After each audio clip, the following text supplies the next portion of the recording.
চায় সে আলেম, চায় সে হাজী সাহেব, চায় সে বড় মুহাদ্দিস, তার মা তার জন্য জান্নাত। বলুন না সুবহানাল্লাহ। নারীর কেমন সম্মান আল্লাহর হাবিব দিয়েছেন। ওগো ভাইরা, কেমন সম্মান দিয়েছেন নারীকে। একটা সময় খুব সন্ধ্যা হয়ে গিয়েছে, অন্ধকার বয়ে আসছে, খুব অন্ধকার হয়ে গিয়েছে। একজন মহিলা, সে ছিল বেদুইন, সে ছিল কাফের মহিলা, গায়ের কম মহিলা, আল্লাহর হাবিবের সামনে দিয়ে হেঁটে হেঁটে আসছেন। আল্লাহর হাবিবের কাছে এসে বলছেন, ইয়া রাসূলুল্লাহ, অনেক সন্ধ্যা হয়ে গিয়েছে, এই পাহাড়ে আমি একা যেতে পারবো না, আমার ভয় পাবে। ইয়া রাসূলুল্লাহ, আমি কিভাবে যাব? আল্লাহর হাবিব সাল্লাল্লাহু আলাইহি ওয়াসাল্লাম দুইজন সাহাবীকে সেটিং করে দিয়েছে। বলুন না সুবহানাল্লাহ। আচ্ছা, যদি আমাদের শত্রু এসে আমাদের কাছে সাহায্য চায়, সাহায্য করবেন? বলুন, সাহায্য করবেন? শত্রুকে কেউ সাহায্য করে? তো যে আল্লাহকে মানে না, সে কার শত্রু? বলুন বলুন। আমাদের শত্রু। আল্লাহকে মানে না মানে আমাদের শত্রু। আল্লাহর হাবিবের কাছে সাহায্য চাইছেন, ইয়া রাসূলুল্লাহ, খুব সন্ধ্যা হয়ে গিয়েছে, আমি ওই জায়গাতে যেতে পারবো না। আল্লাহর হাবিব সেই মহিলার জন্য দুইজন সাহাবী ঠিক করে দিয়েছে, যাও তাকে তার গন্তব্য স্থানে দিয়ে এসো। ইসলামের ব্যবহার কেমন, ইসলামের রীতিনীতি কেমন, ইসলামের হুকুম কেমন। মহিলাটি গভীর রাতে অন্ধকার আচ্ছন্নতে হেঁটে হেঁটে হেঁটে হেঁটে যাচ্ছে, আর দুইজন যুবক পিছনে হেঁটে হেঁটে যাচ্ছে। বলুন না সুবহানাল্লাহ। আরজিকরের ঘটনা শুনেছেন? আরজিকর শুনেছেন? আরজিকরের ঘটনা, একজন ডাক্তারকে ধর্ষণ করে মেরে দিয়েছে। পাপীরা, যারা পশুত্ব দিন যাদের অন্তরে লালন করে, আরজিকর একজন ডাক্তারকে ধর্ষণ করে সারা জীবনের মতো পৃথিবী থেকে বিদায় করে দিয়েছে। কেমন কেমন তাদের মনুষ্যত্ব, তারা কি ইসলামের ভাবমূর্তি কেমন। গভীর রাতে মহিলা এসে সাহায্য চাইলেন, ইয়া রাসূলুল্লাহ, আমি যাব, আমার যাওয়ার ব্যবস্থা করে দেন। দুইজন সাহাবী নিযুক্ত করে দিলেন। দুইজন সাহাবী আল্লাহর হাবিবের কথা অনুযায়ী সেই মহিলাটি আগাত যাচ্ছে, মহিলাটির গন্তব্যস্থানে পৌঁছে দিয়ে এসেছে। পরের দিন সকালে মহিলাটি এসে আল্লাহর হাবিবের কাছে এসে বলছেন, ইয়া রাসূলুল্লাহ, ইয়া হাবিবাল্লাহ, আপনার কেমন ধর্ম আমি জানি না, আপনার কেমন ধর্ম আমি জানি না। গভীর রাতে আমার মতো সুন্দরী মহিলা হেঁটে হেঁটে যাচ্ছে, আপনার দুইজন সহচর, আপনার দুইজন সঙ্গী আমাদের পিছু পিছে দিয়ে দিয়েছেন। ইয়া রাসূলুল্লাহ, আপনি এমন দুইজন মানুষকে পাঠিয়েছেন, তারা একবারও আমার মুখের দিকে তাকায়নি। জোরে বলুন না সুবহানাল্লাহ, নারে তাকবীর। ইয়া রাসূলুল্লাহ, এমন ধর্ম আপনার, দুইজন যুবককে আমার পিছে দিয়েছেন, আমার বাড়ি পর্যন্ত একবারও আমার মুখের দিকে তাকায়নি। ইয়া রাসূলুল্লাহ, এক্ষুনি আমি শাহাদা পাঠ করে মুসলমান হতে চাই। জোরে বলুন না সুবহানাল্লাহ।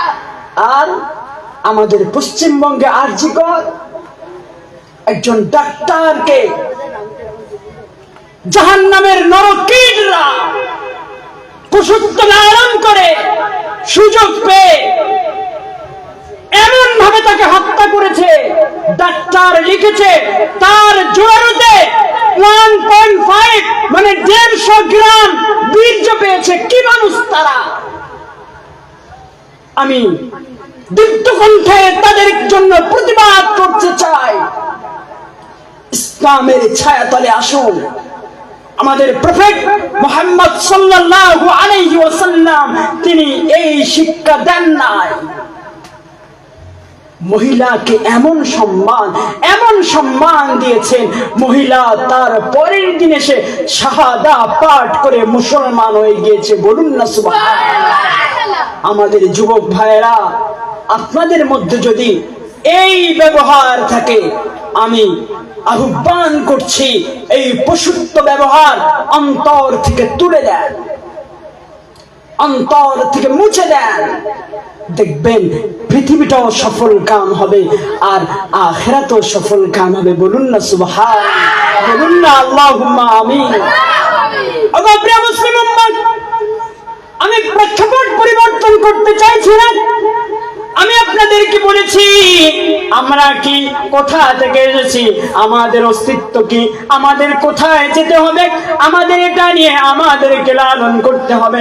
আমরা যেহেতু সৃষ্টি জীব হিসাবে শ্রেষ্ঠ, কিয়ামতের ময়দানে আল্লাহ গরুকে প্রশ্ন করবে না, আল্লাহ মানুষকে প্রশ্ন করবে। আমরা যেহেতু জাতি হিসাবে শ্রেষ্ঠ, আমরা যেহেতু কিতাব পেয়েছি কোরআন হিসাবে শ্রেষ্ঠ, যে ধর্ম গ্রন্থ পেয়েছি ধর্ম গ্রন্থ হিসাবে আমরা শ্রেষ্ঠ পেয়েছি। আমরা যে রব পেয়েছি, রব ছাড়া দ্বিতীয় কোন রব নাই। তিনি বললেন কুল হুয়াল্লাহু আহাদুন আল্লাহুস সামাদ লাম ইয়ালিদ ওয়া লাম ইউলাদ ওয়া লাম ইয়াকুল লাহু কুফুয়ান আহাদ। জোরে বলুন সুবহান।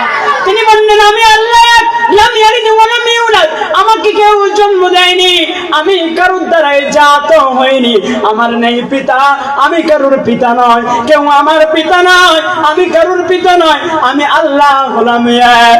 আমরা যে রব পেয়েছি, আমরা মাথা নত করব কার সামনে? আল্লাহর সামনে।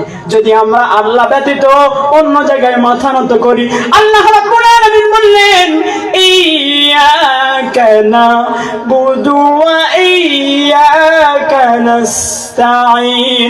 ইয়াকা নাবুদু, আমরা আপনারই ইবাদত করি, ওয়া ইয়াকা নাস্তাঈন, আমরা আপনারই সাহায্য প্রার্থনা করি।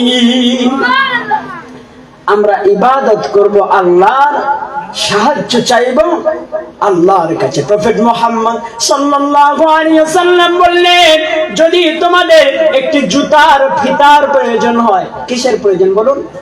জুতার ফিতার প্রয়োজন হয়, তোমরা আল্লাহর কাছে চাও। আল্লাহ বলেছেন ক্বালা রাব্বুকুম উদউনি আস্তাজিব লাকুম। গোলাম উদউনি, আমাকে স্মরণ করো, আমাকে ডাকো, আস্তাজিব লাকুম, আমি আল্লাহ তোমাদের ডাকের উত্তর দিয়ে দেব।